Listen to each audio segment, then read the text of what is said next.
എടി ഒന്ന് ഇറങ്ങി വന്നെടി. എന്താടാ നീ പുറത്തു ആദ്യം ഇറങ്ങി വാ. ഇറങ്ങി വന്നിട്ട് സംസാരിക്കാം. പുറത്തോ ബാ. എന്താടാ കാര്യം പറഞ്ഞു? എടി എങ്ങനെയുണ്ട്? പുതിയ ഹെയർ സ്റ്റൈലുള്ളവ. ഞാൻ ഇപ്പൊ ജസ്റ്റ് മുടി വെട്ടി വന്നേ ഉള്ളൂ. നീ എന്താടാ കിച്ചു കാണിച്ചത്? നിന്നോട് ഞാൻ പല പ്രാവശ്യം പറഞ്ഞിട്ടുണ്ട് അവരെ കൊണ്ട് ബ്ലേഡ് പിടിപ്പിക്കരുത്. ഇത് കണ്ട അവിടെ എവിടെയൊക്കെ മുറിച്ച് വെച്ചിരിക്കുവാണ്. നിനക്ക് വല്ല എയ്ഡ്സ് വന്നാൽ ഞാൻ എന്ത് ചെയ്യിച്ചു?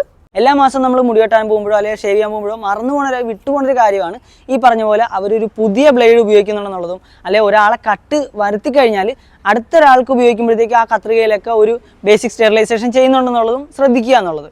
അപ്പോൾ ഇത് വിട്ടുപോയി കഴിഞ്ഞാൽ ഇതൊക്കെ നമ്മൾ ശ്രദ്ധിക്കാണ്ടിരുന്ന വരുന്ന ഭവിഷ്യത്ത് എന്താണെന്ന് വെച്ച് കഴിഞ്ഞാൽ ഒരാൾക്ക് ഷേവ് ചെയ്തപ്പോഴത്തേക്കും ഒരു നിക്ക് വരുത്തിയിട്ടുണ്ട്, ഒരു മുറിവ് വരുത്തിയിട്ടുള്ള ഒരു ബ്ലേഡ് അവർ റീപ്ലേസ് ചെയ്യാണ്ട് നമ്മുടെ മേത്ത് ഉപയോഗിച്ചാലോ അല്ലെങ്കിൽ ഒരാൾക്ക് ഇവിടെ ഇങ്ങനെ കട്ട് ചെയ്യുമ്പോഴത്തേക്കും ചെവി എല്ലാം മുറിഞ്ഞിട്ടുണ്ടെന്നുണ്ടെങ്കിൽ അയാൾ ഓൾറെഡി ഇൻഫെക്റ്റഡ് ആയിട്ടുള്ള ഒരാളാണെന്നുണ്ടെങ്കിൽ അത് നമ്മുടെ മേത്ത് ഉപയോഗിക്കുമ്പോൾ നമുക്കൊരു ചെറിയ നിക്ക് വന്നാലും ഒരു ചെറിയൊരു മുറിവ് വന്നാലും നമുക്ക് ഈ പറഞ്ഞ പോലെ അവർക്കുള്ള HIV ഹെപ്പറ്റൈറ്റിസോ പോലുള്ള ബ്ലഡ് ബോൺ ഡിസീസസ് പെട്ടെന്ന് പകരാൻ ചാൻസ് ഉണ്ട്. അതായത് നമ്മുടെ ഒരു തെറ്റും ഇല്ലാണ്ട് തന്നെ നമ്മുടെ പേഴ്സണൽ ആയിട്ടുള്ള അല്ലെങ്കിൽ നമ്മുടെ കൂടെ ഉള്ളവരുടെ ജീവിതത്തിനും വരെ ആപത്തായിട്ടുള്ള സിറ്റുവേഷനിലൊക്കെ പോകും എന്നുള്ള കാര്യമാണ് ഞാൻ നിങ്ങളുടെ കയ്യിൽ ഈ ഒരു വീഡിയോയിലൂടെ പറയുന്നത്.